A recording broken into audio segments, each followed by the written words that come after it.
자, 그러면 네, 이제 남은 진도는 김수영하고 전봉건 이렇게 두 명이 남았는데 우리 일정상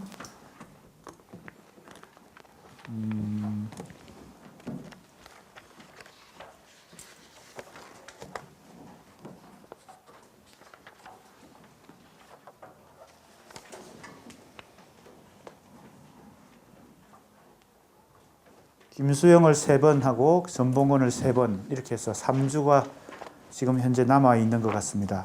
우리가 차질 없이 진도를 진행해 온 것 같은데 그렇죠. 3주가 남았으면 딱 맞죠. 예, 맞습니다. 그러면 이제 김수영을 오늘부터 해서 3번, 전봉건을 3번 이렇게 공부하도록 하겠습니다.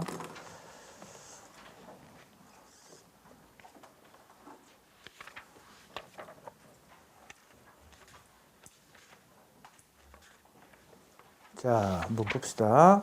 285쪽 김수영 제목에 교차융합적 변주와 이원성의 종합 이렇게 되어 있습니다. 자, 우리가 다른 시인들 공부할 때도 마찬가지였는데 이건 최종적인 그죠? 김수영 시인의 가장 대표적인 변주의 방식이 교차융합적 변주다. 이렇게 최종적으로 결론을 내린 것이고 그것이 가지고 있는 구조와 원리는 이원성의 종합이다. 이렇게 결론을 내렸기 때문에 이 부제목에 그렇게 붙여놨습니다. 왜 그런가는 이제 우리가 차근차근 살펴보기로 합시다. 1장 머릿말 김수영이 활동했던 것이 바로 60년대, 물론 50년대부터 활동했습니다. 50년대부터 60년대까지. 김순수나 전봉건, 지금 우리가 공부하고 있는 50년대 이후의 시인, 모더니즘 시인에 해당되는 이 3명은 다 같은 시기에 시인으로 활동을 시작했기 때문에 비슷합니다. 지금 처음에 말하고자 하는 것은 이 5, 60년대 한국 문단이, 한국 문학이 처해 있는 어떤 상황입니다.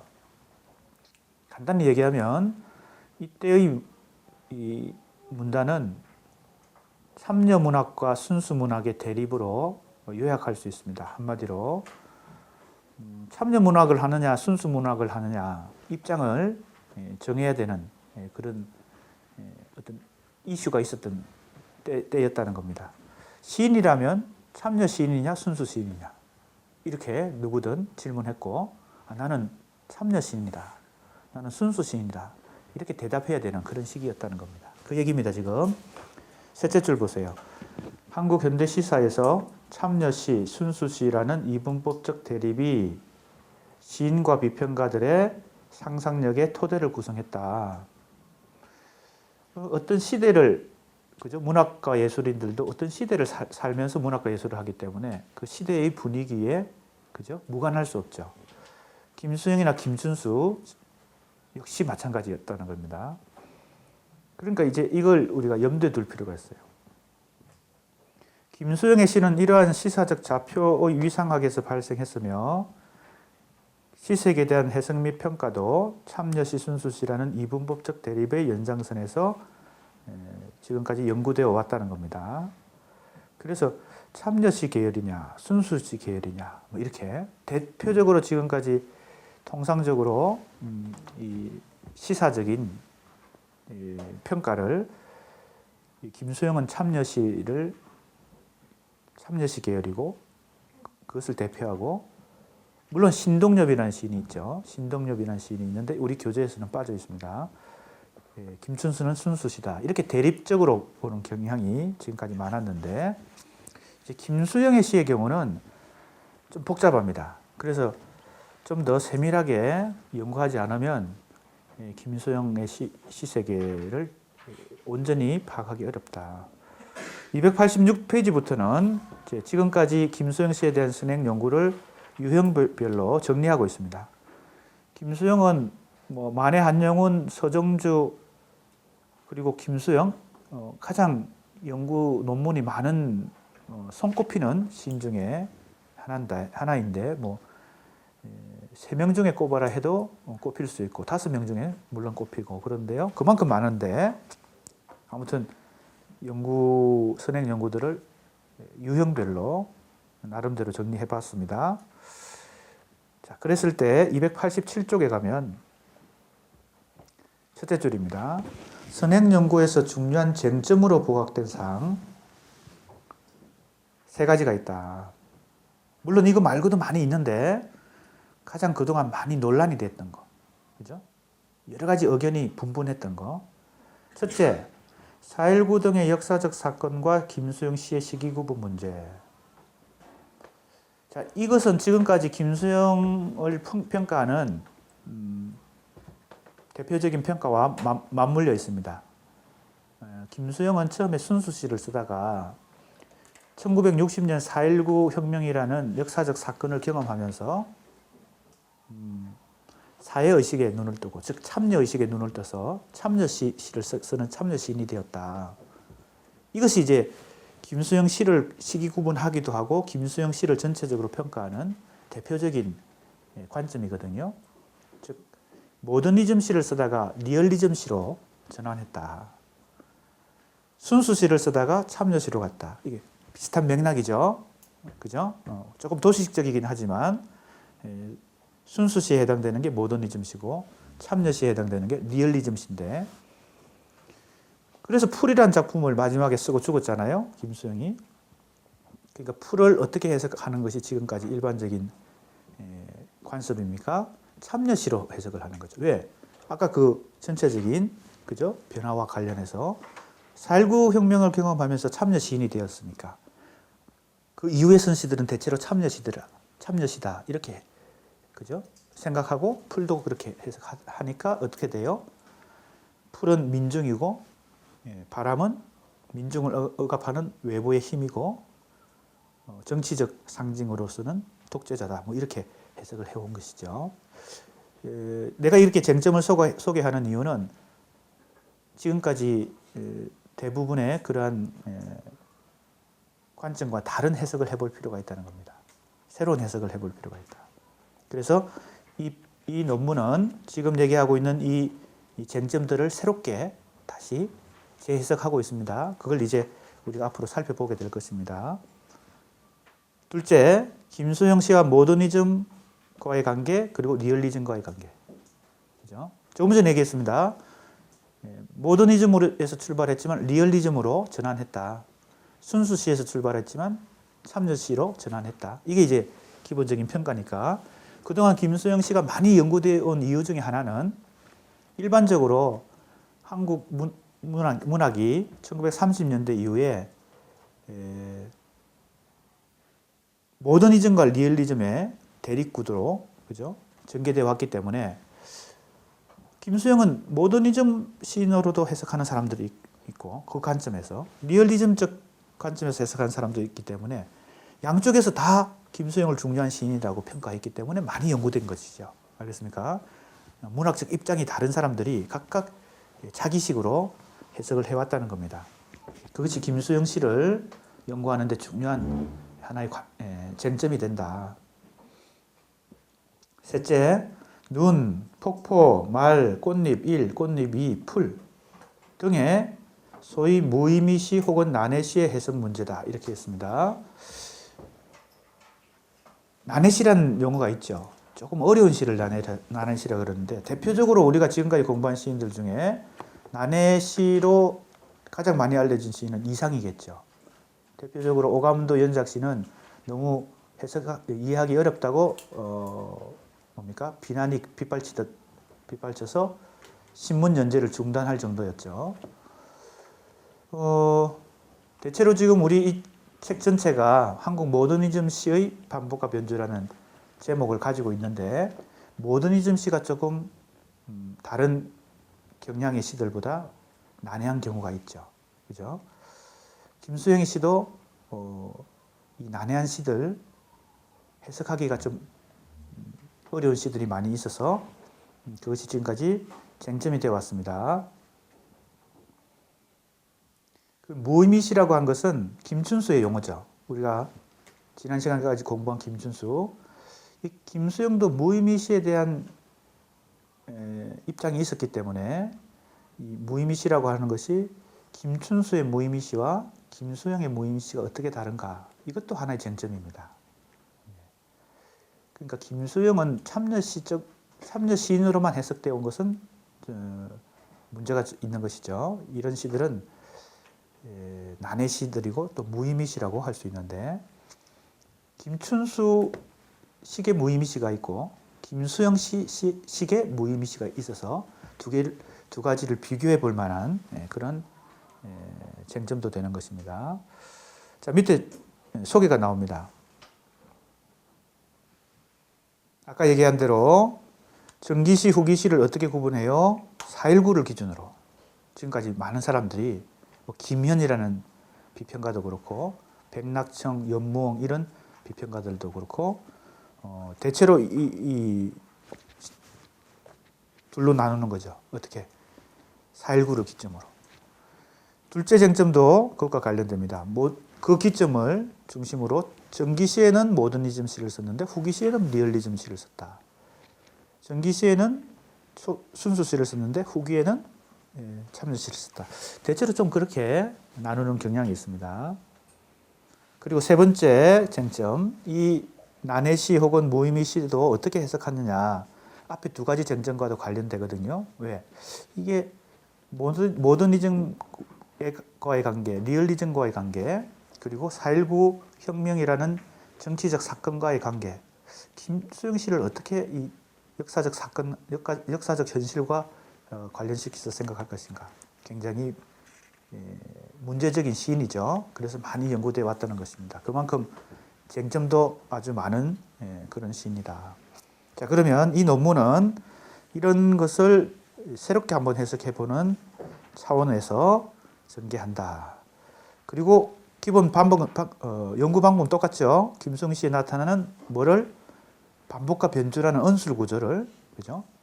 분석을 하고 그 속에 들어있는 뭐예요? 그 언술 구조가 가지고 있는 시적 효과와 기능을 분석하고 구조와 원리를 밝힌다는 것이죠. 자, 그러면 288쪽.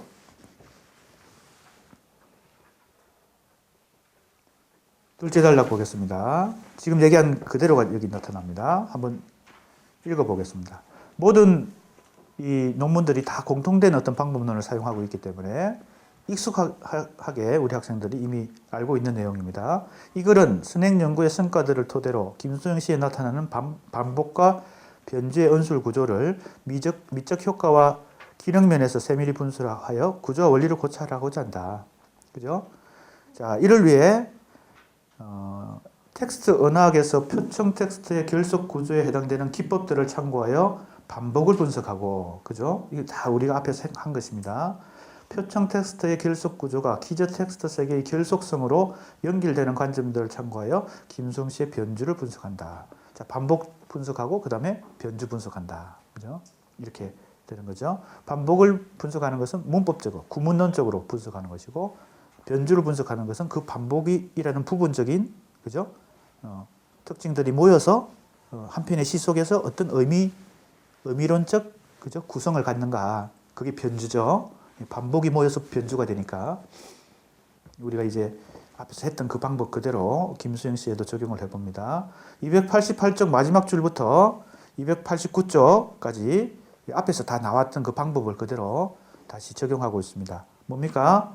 반복을 연구하기 위해서는 텍스트 언어학의 결속 구조에 해당되는 뭐예요? 6가지 기법, 회귀, 부분 회귀, 병행구문, 그죠?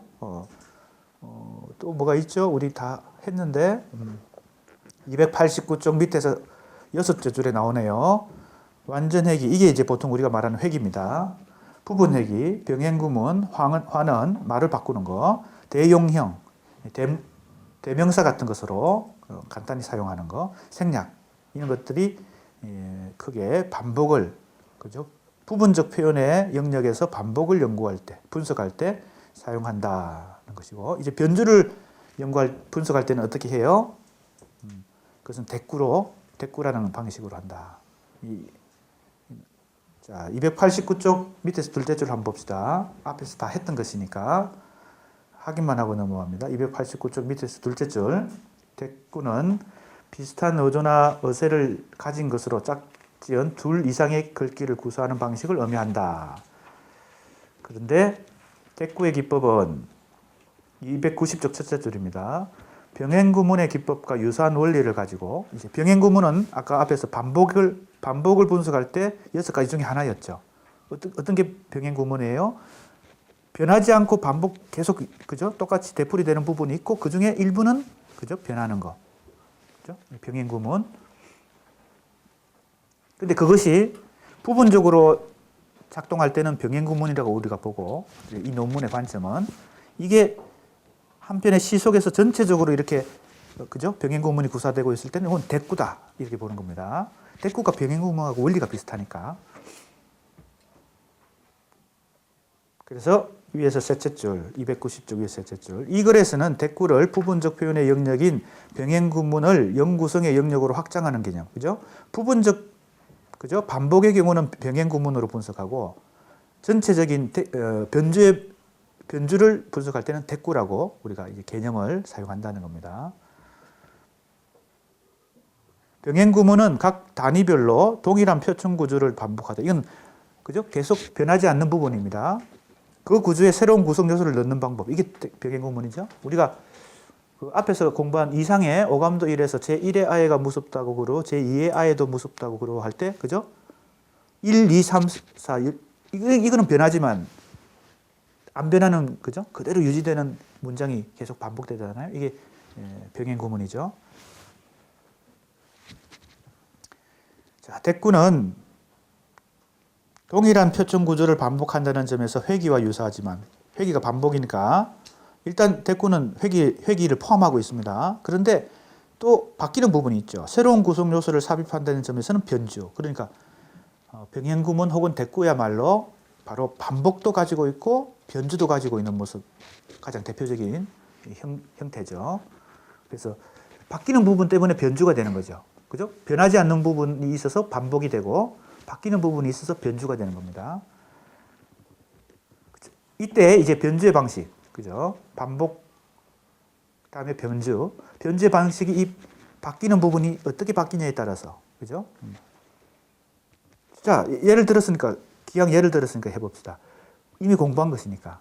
이상시 오감도 1에서 그 병행구문은 뭐라고 우리가 그 변주의 유형 중에서 뭐라고 할 수 있어요? 제1의 아예도 무섭다고 그러고 제2의 아예도 무섭다고 그러고 제3의 아예도 무섭다고 그러고 이게 제10의 아예까지 제13의 아예까지 가잖아요. 그죠? 병행구문의 이 유형은 뭐예요? 병렬이에요? 점층이라고 내가 봤죠. 왜? 1부터 2, 3, 4, 2, 13까지 계속 숫자가 하나씩 더해가면서 뭔가 이 공포감이, 그죠? 무섭다고 하는 그 불안감이 더 고조되고 있으니까 이 변주의 방식은 점층이다. 그죠? 이렇게 이제 그 유형을, 변주의 유형을 10가지로 우리가 나눌 수 있다. 이 기납적으로 7명의 한국 모던 시인들의 변주 방식을 반복이 일어나고 변주가 일어나는 방식을 다 찾아보니까 10가지가 있더라. 그죠? 거기 나오죠? 다시 지금 복습하는 겁니다. 우리 앞에서 다 했던 거예요. 병렬, 대비, 대칭, 연세, 점층. 여기까지가 1차 범주죠. 기본 범주죠. 요건 이제 단일 변주의 유형 중에서 단일 유형에서 나타나는 5가지죠. 그 다음에 또 5가지 순환, 전환, 왕복, 확장, 기결. 이건 2차 범주죠. 왜 2차 범주입니까? 단일 유형에서는 잘 안 나타나고 복합 유형일 때, 그죠? 앞에 나오는 1차 범주와 연결되어서 결합되어서 나타나는 두 번째 범주니까 2차 범주다. 그래서 이렇게 10가지의 변주의 방식을 가지고 대꾸를, 그죠? 유형화할 수 있다. 자, 그 다음에 이제 김수영의 경우는 어떤가 봅니다.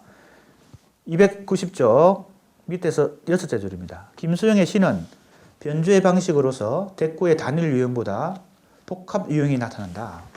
자, 이거는 누구도 마찬가지였어요. 지금까지 공부한 우리 시인들 중에 20, 30년대는 복합 유형이 나타나는 시인은 이상밖에 없었죠. 그죠? 이제 50년대 들어오니까 이 세 명이 다 복합 유형을 사용했어요. 누구? 김춘숙, 김수영, 전봉걸. 그죠? 7명 중에 지금 그러니까 4명이 복합 유형을 사용하고 있는 겁니다. 김수영도 그러니까 복합 유형인 거죠. 자, 그러면 이 복합 유형을 염두에 두고 한번 살펴보겠습니다. 291쪽 위에서 셋째 줄입니다. 김수영의 시에는 변주의 복합 유형으로 병렬 대비, 자, 1차 범주, 2차 범주가 결합되어서 복합 유형이 되었죠. 병렬과 대비. 아니네요.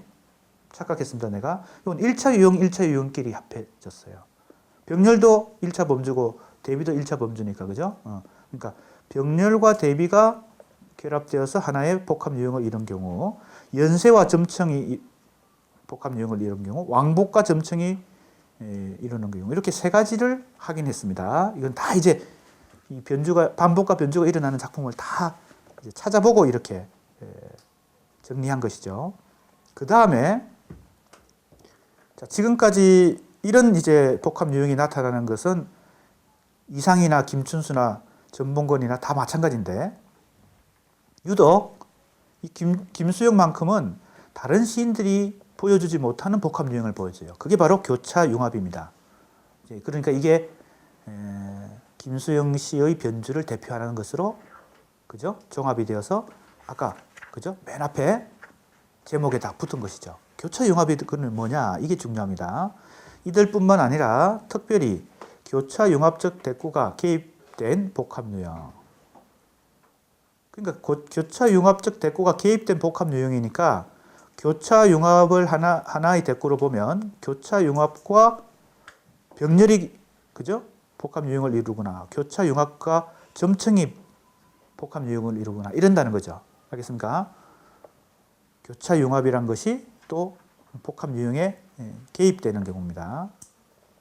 따라서 이 글은 두 가지 기본 언술 구조를 포괄하여 김수영 씨의 언술 구조를 크게 부분적 표현의 영역에서 형성되는 반복, 자 이제 반복을 먼저 분석하고 그 다음에 부분적 표현을 영구성으로 연결하는 영역에서 형성되는 변주라는 두 층위로 나눈 후, 자 그렇죠, 반복과 변주로 나누고 이제 반복은 가장 기본적인, 그죠, 구성 요소를 중심으로 유형화했죠.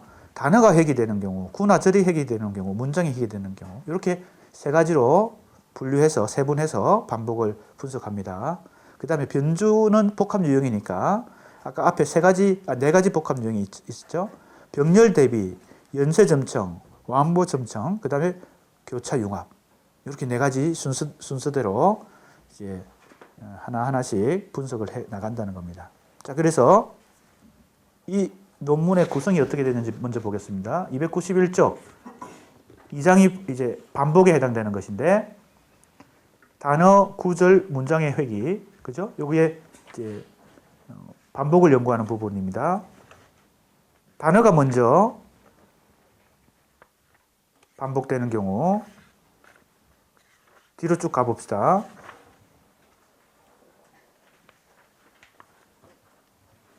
(296쪽) 보세요. 296쪽 마지막 줄, 296쪽 마지막 줄, 구절의 회귀를 살펴보자. 다음으로 이제 두 번째 분류, 구절의 회귀입니다. 그것을 분석한 것이 이제 조국에 돌아오신 상병포로 동지들에게, 그 다음에 절망, 그 다음에 또 긍지의 날, 그런가요? 봅시다. 긍지의 날까지. 문장을 반복하는 것을 어디서부터 했나 봅시다. 구절의 반복이 여기고,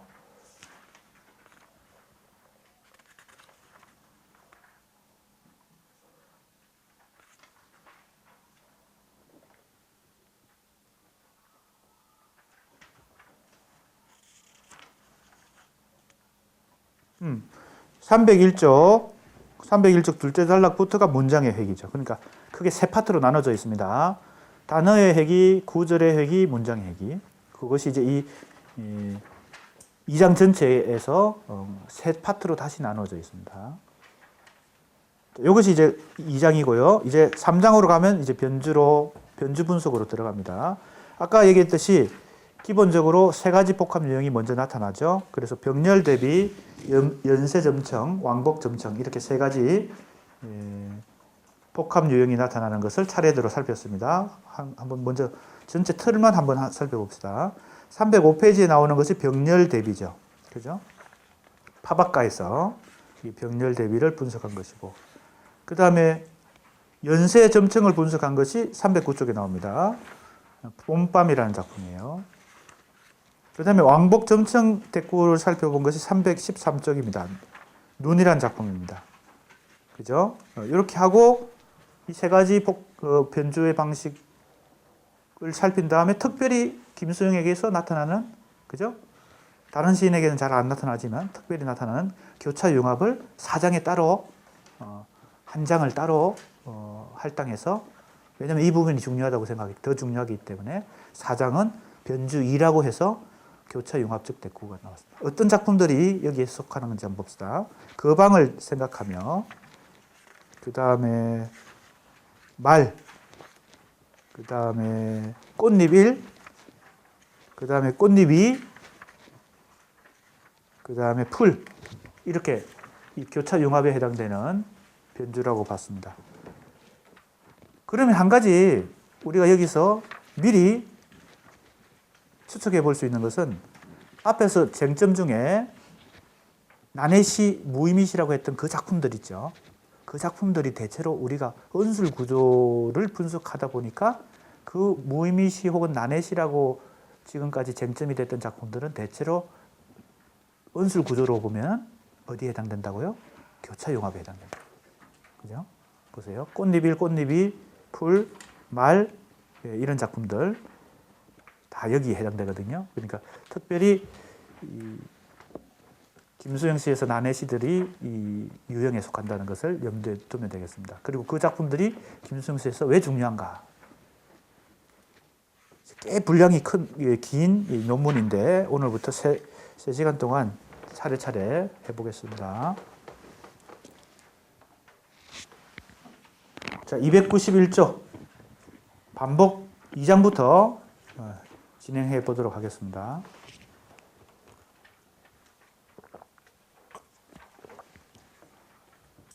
자, 아까도 얘기했지만 이 반복 세 파트로 되어 있다 그랬죠. 단어의 반복, 구절의 반복, 문장의 반복입니다. 우선 단어가 반복되는 작품 찾아봤어요. 여러 편 있지만 그 중에 나비의 무덤 이런 작품을 찾았는데, 한번 읽어봅시다. 작품을 우선 읽어보는 것이 필요하니까.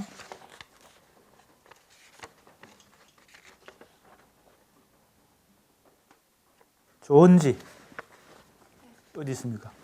이걸 좀 전달해 주세요.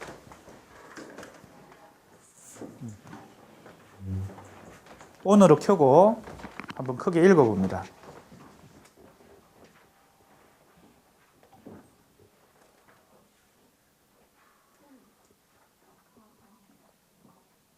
나비의 몸이야 제철이 가면 죽지만은 그의 몸에 복된 좋은 주제는 동물의 안에 차곡한 분장이 있어서 주가 없어지리라. 그러나 고독한 사람의 죽음은 이러하지는 않다. 나비의 지분이 그리고 나의 나이가 무서운 인생의 본질을 가르쳐주려 할 때, 나비의 지분에 나의 나이가 덮이려 할 때, 나비야, 나는 긴 숲속을 헤치고 너의 무덤을 다시 찾아오마.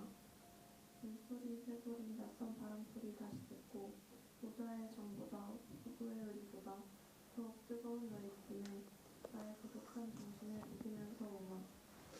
네. 자, 읽으면서 잘 이해가 돼야 되는데 다른 학생들도 한번 잘 살펴봅시다.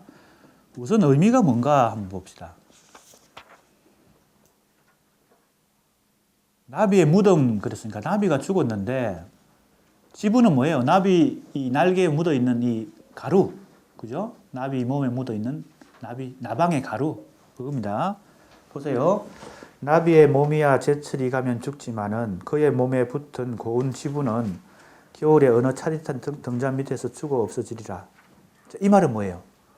나비는 죽었는데 그 몸에 붙어 있는 뭡니까? 뭐라고 해야 되나? 가루. 그 가루는 나중에 죽는다는 겁니다. 그죠? 겨울 차디찬 등잔 밑에 가서 죽을 것이다. 그러나 고독한 사람의 죽음은 이러하지 않다. 이 말이 뭐예요?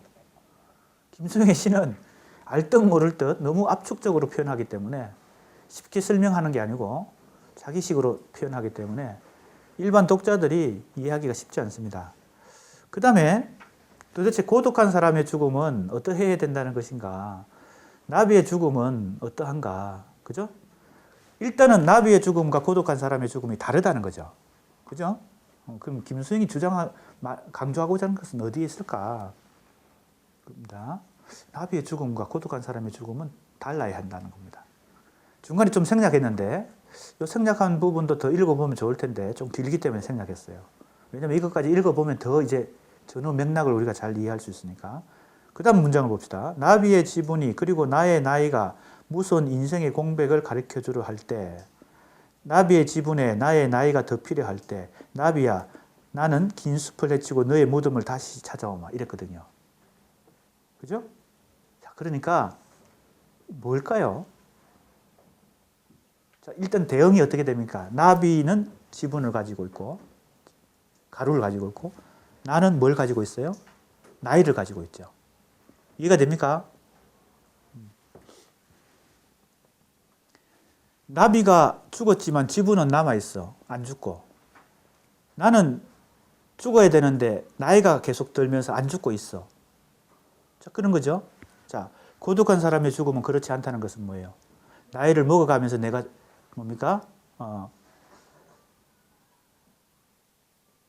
예전에 가지고 있었던 그 순결하고 결백한 이 정신을 잃어가면서도 나이가 먹어가면서 그냥 건건히 살아가고 있잖아요.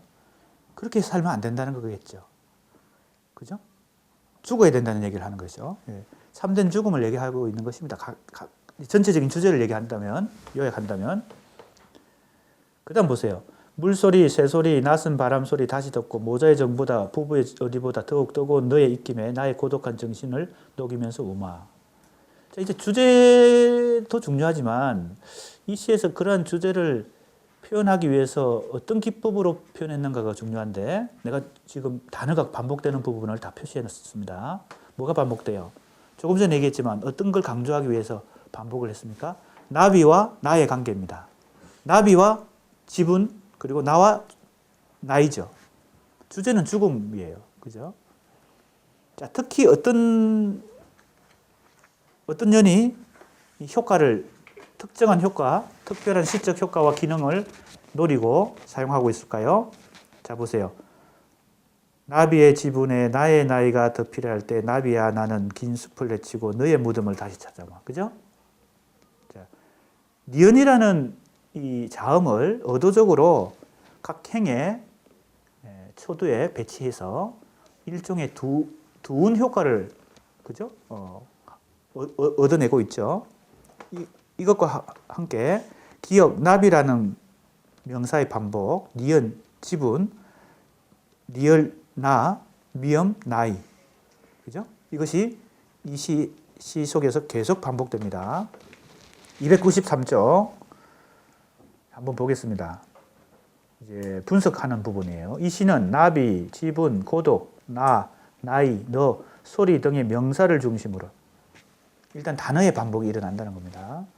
이제 그런 기본적인 요소가 있기 때문에 우선 이 시를 분석하는 겁니다. 우리가 지금 단어의 회귀를 먼저 지금 분석하는 파트잖아요. 크게 세 수로 나누어서. 그 다음에 293쪽 1년은 나비의 지분이 겪는 죽음과 나의 고독이 맞는 죽음 사이의 차이를 제시한다. 그리고 4연에서 5연에서는 나비, 지분, 나, 나이 등의 단어를 계속 반복하는데 이때 나비의 지분과 나의 나이는 단순히 상응적 관계에 머물지 않고 즉 대응되는 것만이 아니란 겁니다. 대립되고도 있는 것이죠. 왜? 대립적 관계를 내포하면서 화자에게 반성과 각성의 기회를 제공한다. 김수영 씨의 아주 많은 시들은 일종의 자기 성찰의 시입니다. 폭포를 보면서도, 떨어지는 폭포를 보면서도, 그죠? 각성을 일으키는 거죠. 아, 내가 이렇게 나태하게 살아서 되겠느냐. 폭포가 쉬지 않고 떨어지는데, 그죠? 낮과 주야를 가리지 않고 폭포가 이렇게 떨어지는데, 그죠? 무슨 기색도 없이, 그죠? 눈이 살아있다, 그죠? 어떤 눈이 살아있어요? 떨어진 눈이 살아있다. 마당 위에 떨어진 눈이 살아있다. 떨어졌으면 죽었어야 마땅한데 죽지도 않고 아직 살아있구나. 그죠? 눈이 희기 때문에 내가 각성을 일으킨 게 아니고 떨어졌지만 죽지 않고 살아있으니까 지금 각성을 일으킵니다. 대부분의 김수영 씨는 그죠? 어떤 각성의 시예요. 어떤 현상을 보면서 그죠? 자기 반성을 하는 겁니다. 이것도 마찬가지예요. 그죠? 이 시도 마찬가지예요. 자기 각성이야. 내가 지금 나이만 먹어가면서 죽지 않고 살아있는 것에 대해서 스스로 어떻게 해요? 반성하고 있는 것입니다. 시인은 이처럼 상응과 대립이 교차하면서 전환되는 의미 맥락을 아까 얘기했던 그 오연의 1행에서 5행까지 초두에 나비, 나, 너를 배치하여 두 운을 형성한다. 그리고 나비와 너와 나 사이를 왕복하면서 교차하는 교차와 대비의 이중적 은술구조. 자, 이 부분이 이 시에서 내가 분석하고자 하는 가장 핵심적인 부분입니다. 조화와 대비가 이중적으로 일어난다는 겁니다. 한편으로는 조화를 이루는데, 왜냐하면 니은이라는 이 자음이 똑같이 반복이 여러 번 되니까 공통분모가 있잖아요. 그런데 그 의미적으로는 대립이 일어나고 있어요. 그죠? 그러니까 조화와 대비가 이중적으로 지금 언술 구조의 효과를 만들어내고 있습니다. 주제는 이런 것이죠. 나비의 지분에 나의 나이가 덮이려 하는 것은 나비의 지분이 겨울에 죽어 없어지듯이 화자의 나이가 죽음을 지연시키고 있다라는 의미를 가진다는 겁니다. 마땅히 깨끗이 죽어야 그죠? 고독한 자의 죽음으로서 의미가 있는데 한 살 한 살 나이를 먹어가면서 구차하게 살고 있다는 겁니다. 내가 볼 땐 그렇게 해석했어요. 이 시의 전체적인 주제를, 의미를 뭐 다르게 해석해 볼 수 있을 텐데 우리 학생들 각자 다르게 한번 해석해 보세요. 그래서 이때 긴 숲을 헤치고 너의 무덤을 다시 찾아오마라는 화자의 다짐은 나비가 지분을 남기는 것과 달리 고독의 명맥을 남기지 않으려는 죽음에 대한 단호한 결이다. 구질구질하게 살아서 뭐하냐 이런 거죠. 깨끗이 죽는 게 낫다. 그러니까 이제 이 나비를 보면서 뭔가 자기 반성을 하는 것입니다. 그 다음에 이제 6년이 또 반복이 일어나죠. 어떤 명사가 반복돼요? 소리가 반복됩니다. 물소리, 새소리, 낯선 바람 소리 다시 듣고 소리가 일으키는 청각적 효과, 그죠? 그 다음에 보다라는 비격격 조사가 반복돼요. 모자의 정보다, 부부의 정보다, 어리보다. 다음에 너와 나의 관계가 다시 나옵니다. 그죠? 자, 여기서 293쪽 밑에 둘째 줄 보세요. 이러한 언술의 의미 효과는 화자의 나이가 죽음을 지연시키는 상황을 극복하고 죽음을 대면하는 양상과 관련된다. 왜 나비의 무덤을 찾아와서 웁니까? 나는 지금 죽음이 계속 지연되고 있잖아요. 나이를 먹어가면서. 그죠? 깨끗이 죽지도 못하고. 그러니까 나비가 죽은 그 무덤을 찾아가서 지금 운다는 겁니다. 죽음을 지연시키는 상황을 극복하고 죽음을 대면하는 양상과 관련되어 있는 듯이 보인다. 지금 이 작품 한 편만 봐도 그렇죠? 내가 지금 이렇게 해석하는 이 의미 맥락 말고 다르게 해석할 수 있는 여지도 있을 수 있습니다. 그만큼 이 김수영의 시가 좀 불투명해요. 딱 명확하게 의미를 파악할 수 있는 작품들이 아닙니다. 그래서 이제 나내시다 혹은 뭐 무의미시다 이런 얘기가 나오는 겁니다. 294쪽 위에서 셋째 줄입니다. 이로써 화자는 자신의 고독한 정신을 더욱 뜨거운 나비의 입김에 녹이면서 우마라고 말할 수 있게 된다. 이 시의 중요한 의미 맥락은 나비의 죽음이 단순한 죽음의 차원을 넘어 숭고한 의미로 전환하는 과정에 있는데 이 과정을 언술 차원에서 보여주는 것이 바로 아까 그 오연이란 겁니다. 나비, 너, 나를 왕복하면서 교차하는 조화와 대비의 이중적 언술 방식이다. 이랬어요.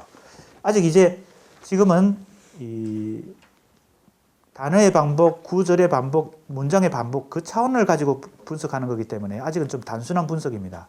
나중에 3장으로 넘어가서 변주의 분석에 들어가면 이제 한 편의 작품 속에 어떤 복잡한 변주가 일어나는지를 더 구체적으로 살펴볼 텐데 지금은 조금 단순한 차원으로 단어가 반복되는 걸 중심으로 분석했습니다.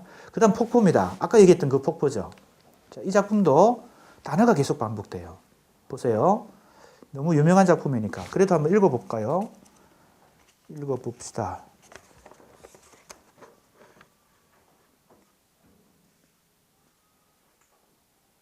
새나리 어디 있습니까?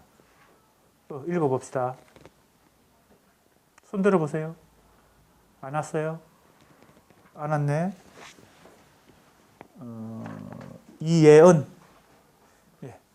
좀 전달해 주세요.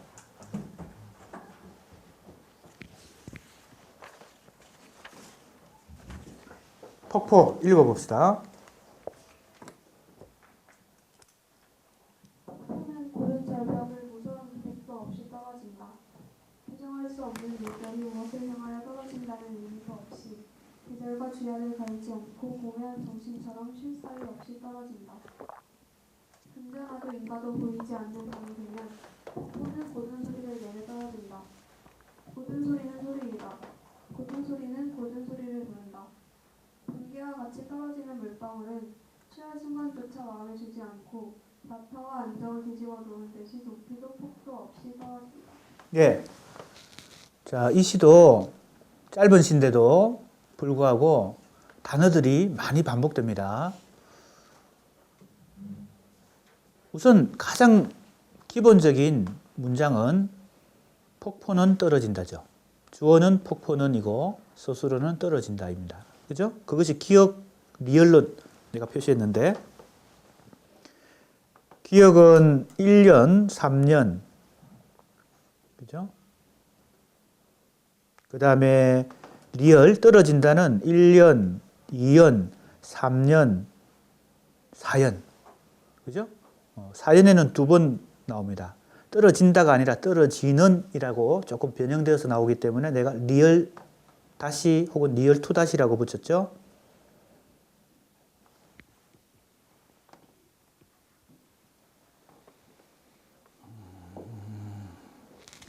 이연에 나오는 떨어진다는 의미도 없이 이것도 조금은 변형이기 때문에 리얼 다시라고 했고 4연에 나오는 떨어지는은 리얼 투 다시라고 했습니다. 그러니까 완전히 똑같지는 않으니까 이제 다시를 붙였어요. 아무튼 크게 보면 이 떨어진다가 6번이나 나옵니다. 그죠?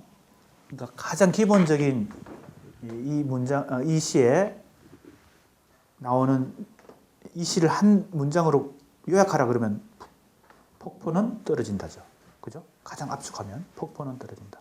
자, 그러면 이제 폭포가 어떤 존재인지, 떨어진다는 것이 어떤 의미인지, 그걸 이제 더 상세히 설명하는 것이 이 시 전체의, 그죠? 전개입니다. 봅시다.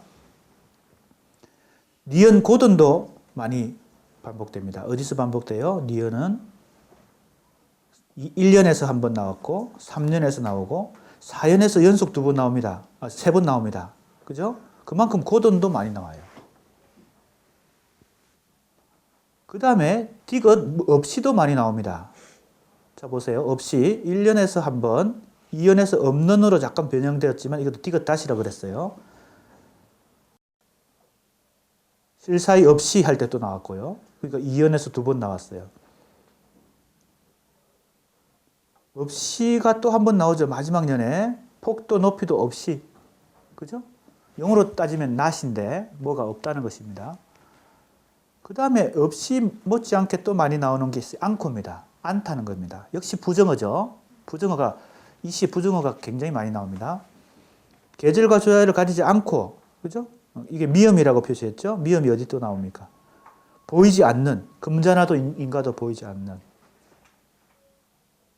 그 다음에 마지막 사연에 취할 순간조차 마음에 주지 않고, 그죠? 미음이 또 나옵니다. 자, 그러면 이 시는, 자, 이제 정리하면 이렇게 되죠. 295쪽 첫째 줄입니다. 기역 폭포라는 명사와 리얼 떨어진다는 동사가 기본 언술 구조를 이루고 거기에 고든이라는 관형사, 고든, 그 다음에 없이라는 형용사, 그 다음에 않고라는 보조동사 이것들로 이루어져 있어요. 요 기본 단어들을 계속 반복하고 변주하면서 이 작품 한 편이 이루어진 거야. 그죠? 자, 그렇다면 이제 우리가 이 반복되는 이 단어들을 중심으로 이제 분석을 해봐야 되겠습니다. 기역 폭포는 주어이죠. 리얼 떨어진다는 서술어입니다. 이 전체 뼈대를 이루는 것이 이 두 단어입니다. 그 다음에 이제 이연에 떨어진다. 이걸 한번 살펴봅시다. 떨어진다는 어떤 속성을 가지는가? 떨어진다의 운동성은 자, 찾았습니까? 295쪽 위에서 7째 줄입니다. 떨어진다의 운동성은 끼어짐이 지니는 죽음의 의미와 역동적 움직임이 지니는 생명력이라는 상반된 속성을 지닌다. 이게 복잡한 겁니다. 김수영 씨가 아주 짧고 간단하지만 그 의미가 복잡한 이유는 하나의 단어가 여러 가지 의미를 같이 갖고 있어요. 특히 이 떨어진다는 왜 무서운 기색도 없이 떨어진다 그랬어요? 떨어진다는 것은 무서운 거니까. 원래는 무서운 것이고 왜? 죽음을 각오해야 되니까. 높은 데서 땅으로 떨어지고 있는 거잖아요. 지금 폭포가. 그러니까 무서운 기색도 없다는 말은 역으로 생각하면 그 원래는 무서운 것이라는 겁니다. 떨어진다는 것은 왜 무서워요? 죽음을 그죠? 경험하기 때문에 무섭다는 거죠. 그러니까 1차적인 떨어진다의 의미는 깨어진다. 떨어지면 죽는 것이죠. 높은 데서 떨어지면요. 그런데 두 번째는 그렇게 떨어지는 것은 어떤 운동 에너지를 갖는 거잖아요. 가만히 있는 것이 아니고 떨어지니까. 그것은 또 에너지를 갖는다는 것입니다. 생명력을 갖는 것입니다. 그러니까 정반대의 의미를 이 떨어진다는 것이 동시에 두 가지를 가지고 있죠. 자, 이것이 이제 김수영 씨를 이해하는데 중요합니다. 특히 다른 단어들도 그렇지만 이 떨어진다가 이 시에서 아주 대립되는 두 가지 의미를 동시에 갖고 있기 때문에 이 시의 의미가 쉽지 않은 것입니다.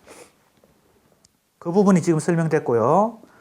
다시 말하면 떨어진다는 깨어짐과 직결되는 의미로서 추락하는 물은 부서져서 죽을 수밖에 없으리라는 비극성을 암시하며 한편으로 그 움직임은 취할 순간조차 허용하지 않는 역동성을 지니고 있으므로 취할 순간조차 허용하지 않는다는 말이 어디 있어요?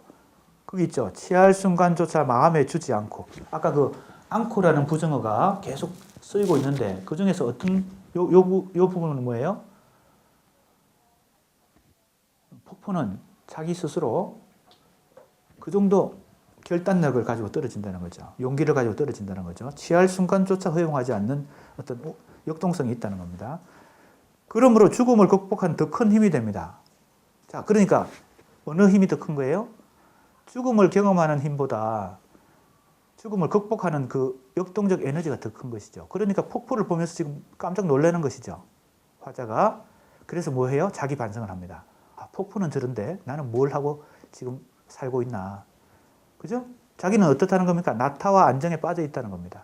나타는 나태와 같은 단어입니다. 나는 지금 나태해 있구나. 나는 너무 안정돼 있구나. 폭포를 보니까 밤도 낮도 없이 주야를 가지지 않고, 그죠?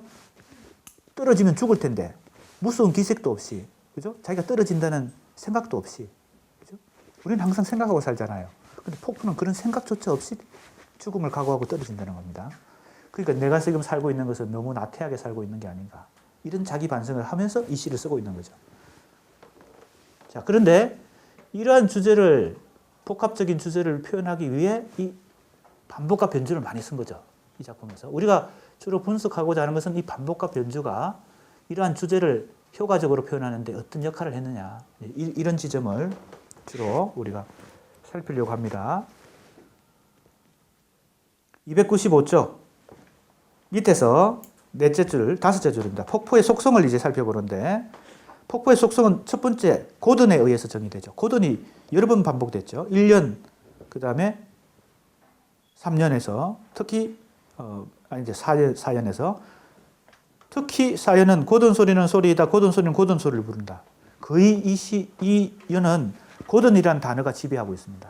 그죠? 의미를 지배하고 있죠. 전체적으로 이 연은 그만큼 고든이 중요한데 폭포는 어떤 속성을 갖고 있어요? 첫 번째 고든 속성을 갖고 있어요. 그죠? 그래서 이 단어는 나타와 안정을 극복하는 고매한 정신. 고매한 정신은 직접 이 시에 그죠? 표현된 것이죠. 이연에 고매한 정신처럼 실사이 없이 떨어진다 했으니까 폭포의 속성은 고매한 정신을 갖는 거죠. 이게 너무 쉬운 것이죠. 그 다음에 고든의 의미도 그다지 어렵지 않습니다.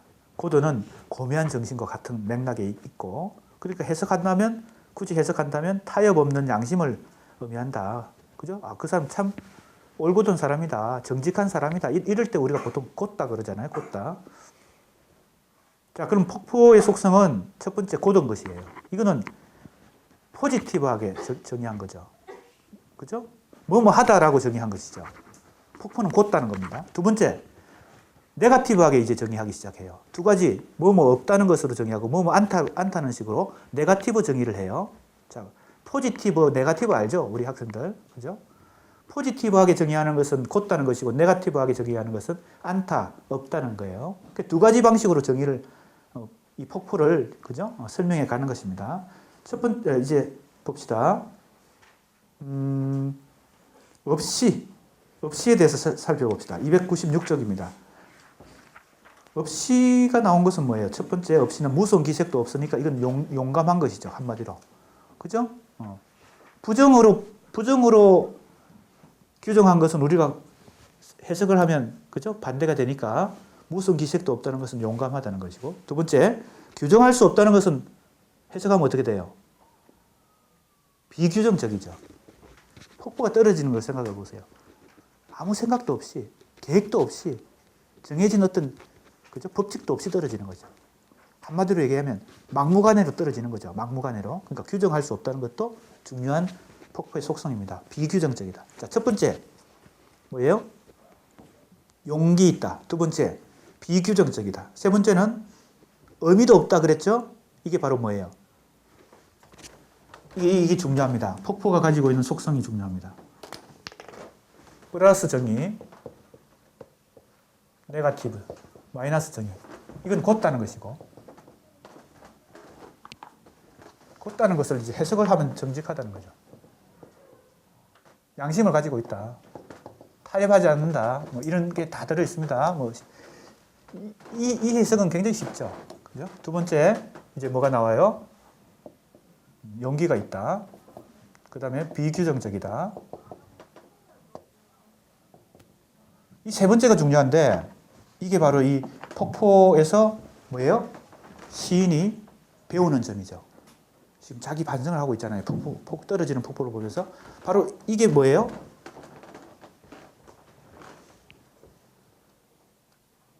무엇을 향하여 떨어진다는 의미도 없다는 겁니다. 이게 바로 무의미성, 무의도성. 다른 말로 하면 무의미입니다. 그래서 바로 이 시도 김춘수의 무의미시와 달리 김수영의 무의미시다. 이렇게 말할 수 있는 시라는 겁니다. 의미를 그죠? 계획적으로 확보하지 않고 무작정 떨어지는 거죠. 그럴 때 강력한 현실을 극복할 수 있는 강력한 힘이 생기는데, 우리가 모든 걸 다 머리로 계획하고 작전 짜고 이렇게 행동하려고 그러면 어떻게 돼요? 혁명이 일어나기 어렵잖아요. 그러니까 바로 이 폭포가 가지고 있는 이 무의미, 무의도성, 이것도 지금 이 시인이 뭡니까? 폭포로부터 배우는 것입니다. 그 다음 보세요. 또 없다가 나오는 것이 어디 있습니까? 폭도 높이도 없다는 거죠. 그죠? 높이도 폭도 없이. 이거 여기에 해당됩니다. 높이도 폭도 없이 비규정적이다. 무의도적이다. 그죠? 이런 거에 다 해당돼요. 자, 이제 않다는 것에 대해서 봅시다. 않다는 것은 어디예요? 계절과 주야를 가지지 않고, 이건 항상, 그죠? 주야를 가리지 않고, 시도 때도 없이, 이런 얘기죠. 시도 때도 없이. 그 다음 또 않고가 나오는 게 어때요? 금자나도 인가도 보이지 않는다. 이건 고독한 거죠. 폭포는 누가 보든 안 보든 혼자서 그냥 떨어지니까. 그죠? 그러니까 자기도 다른 사람이 의식하지 않고 고독하게, 이런 뜻입니다. 혼자서 하는 어떤 운동, 그런 의미를 갖고 있죠. 자, 또 있습니다. 취할 순간조차 마음에 두지 않고, 그죠? 그러니까 여기 해당되는 것은 뭐뭐 없이라는 것하고 뭐뭐 않고라는 것인데, 그죠? 요거는 곧다라는 것이고, 이게 중요하죠. 이게 중요합니다. 보세요. 취할 순간조차 마음에 주지 않고도 여기 해당돼요. 여기 해당돼요. 폭포는 어떤 의도를 갖고 혹은 의미를 갖고 떨어지는 게 아니고 아무 의미도 없고 의도하지 않은 채 무작정 행동하는 것이죠. 김수영이 볼 때는 자기는 그러지 못하니까, 그죠? 지금 계속 자기를 탓하면서 반성하고 있는 거죠. 자기는 지금 나태한 상태에 빠졌다. 폭포는, 그죠? 이런 걸 다 갖고 있다는 겁니다. 자, 이렇게 해석을 할 수 있는 이유는 지금 반복되는 구절이 중요하고 그 반복되는 것이, 그죠? 어떤 의미를 갖고 있고, 그죠? 어떤 시적 역할과 효과를 보여주는가를 분석하다 보니까 이런 해석이 가능해진다는 겁니다. 296쪽 가봅니다. 자, 지금 얘기한 않고와 없고를 다 종합해 보면 296쪽 둘째 줄, 두려움 없는 용기, 그죠? 무슨 기색도 없다는 것이죠. 그러니까 용기, 그 다음에 지속, 그죠? 주야를 가리지 않으니까 쉬지 않는다는 것이죠. 쉬지 않는 지속성. 그 다음에 넓이와 폭, 높이와 넓이 등의 무한성을 갖는다. 그죠? 아까 여기 나오죠. 높이도 폭도 없다는 말은 뭐예요? 높이도 폭도 없다는 것은 그만큼 작다는 뜻이 아니죠. 무한하다는 뜻이잖아요. 엄청난 지금 높이와 폭을 가지고 떨어진다는 거니까. 넓이와 높이의 무한성뿐만 아니라 무규정성. 이거죠. 무규정성. 내가 비규정성 그랬는데 뭐 비슷한 말이죠. 무규정성, 비규정성. 그 다음에 무의도성, 무계획성 있는 것이죠. 거기 나오죠. 무규정성, 무의도성, 무의식성 등의 의미를 내포하는 것이 보일 것 같다. 그런 거죠. 이게 바로 김춘수의 무의미시와 다른 김수영의 무의미시다. 이런 속성을 가진 게. 자, 그래서 그 다음이 중요합니다. 즉, 이 시에서 폭포에 떨어지는 물은 자의식의 순환을 극복하는 무의도성, 그림자를 의식하지 않는 무의식적 상태를 의미한다. 이는 의미를 껴안고 들어가서 그 의미를 구제함으로써 도달하는 김수영 무의미시의 생성 원리와 관련이 있다. 김수영은 모든 진정한 시는 무의미한 시다 라고 말하면서 김춘수의 소위 무의미시와 자신의 그것을 구분한다. 자, 이 부분은 약간 보충 설명이 필요합니다. 우리가 김춘수를 먼저 공부했잖아요. 김춘수의 시에 나타난 반복과 변주, 그 은술 구조를 공부했는데 그걸 공부하면서 곁다리로 공부한 게 뭐예요? 김춘수의 무의미시라고 하는 게 도대체 뭐냐. 우리가 이걸 중심으로 공부한 건 아니죠. 반복과 변주라는 은술 구조를 주로 공부했는데 김춘수 시를 공부할 때는 이걸 무시할 수 없죠. 그때 뭐라 그랬어요? 시의 언어가 가지고 있는 의미를 제거한다. 그죠? 의미를 제거한다. 그래서 무의미를, 그죠? 이렇게 되는 거죠. 이 의미에 해당되는 게 바로 뭐예요? 현실일 수도 있고 역사일 수도 있고 이념이나 이데올로기일 수도 있죠. 그러니까 이런 걸 다 제거해버리면, 의미를 제거해버리면 어떤 시가, 이 언어가 어떤 상태에 도달한다고 생각한 거예요? 가장 순수한 상태. 그죠? 즉 순수시가 된다는 거죠. 알겠습니까? 자, 수돗물을, 그죠? 뭐 해요? 정수기에 넣어가지고 100% 정수수를 순수한 물을 만들어내. 다 걸러내고. 그 걸러내는 게 뭐라는 거예요? 이 의미란 겁니다. 그래서 순수한 물을 만들어내는 거야. 이런 걸 다 필터로 걸러내. 김춘수가 무의미시를 쓰는 방법은 이런 방법이죠. 알겠습니까? 김수영은 지금 이 시에서 얘기하고 있는 이런 무의미를 어떻게 만들어내냐. 무의도, 비규정, 이런 것을 어떻게 만드냐. 목표는 비슷한데, 김수영도 시론을 많이 썼어요. 김수영 전집 2권은 시론입니다. 즉, 산문입니다. 여러분, 김수영 전집 1권은 시만 모아놓고 2권은 산문을 모아놨어요. 김수영이 의미와 무의미가 서로 계속 싸우는 이 과정을 전개해 나가면서 무의미에 도달했다는 겁니다. 김준수는 이걸 처음부터 제거하고 무의미에 도달하려고 했는데 김수영은 이걸 가지고 가서 이걸 껴안고 들어가서 계속 의미와 무의미의 그죠? 싸움을 통해서 투쟁을 통해서 무의미에 도달합니다.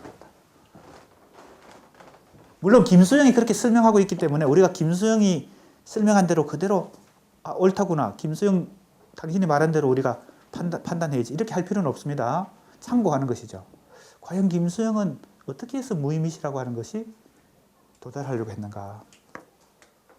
자, 여기서 이렇게 말하잖아요.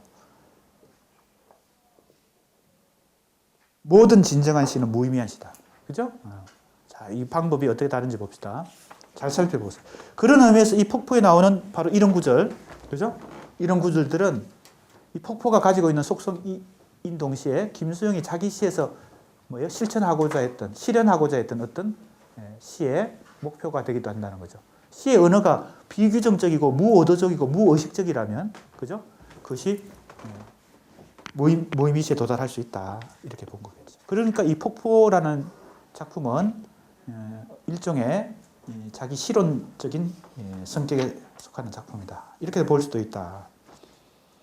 296쪽 이제 둘째 단락으로 갑니다. 시간이 이렇게 빨리 가버렸어요.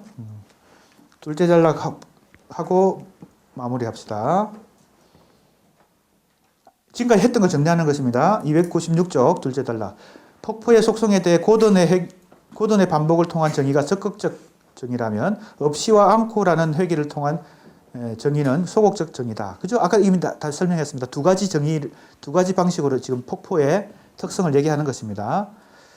이 두 측면의 회귀적 언술 구조를 통해 표현하면서 이 둘을 결합하는 구조를 통해 전체적 의미 맥락을 완성한다. 결국 이 시의 언술 구조의 근간은 폭포라는 명사와 떨어진다는 동사의 회귀, 그리고 고든이라는 간형사를 통해서 고매한 정신과 타협 없는 양심이라는 의미를 드러내고, 또 없이라는 형용사와 않고라는 보조동사의 회귀를 통해 용기, 지속성, 무한성, 무규정성, 무의도성, 무의식성 등의 의미까지 드러낸다. 이게 바로 무엇이 가지고 있는 속성이에요? 폭포가 가지고 있는 속성이에요.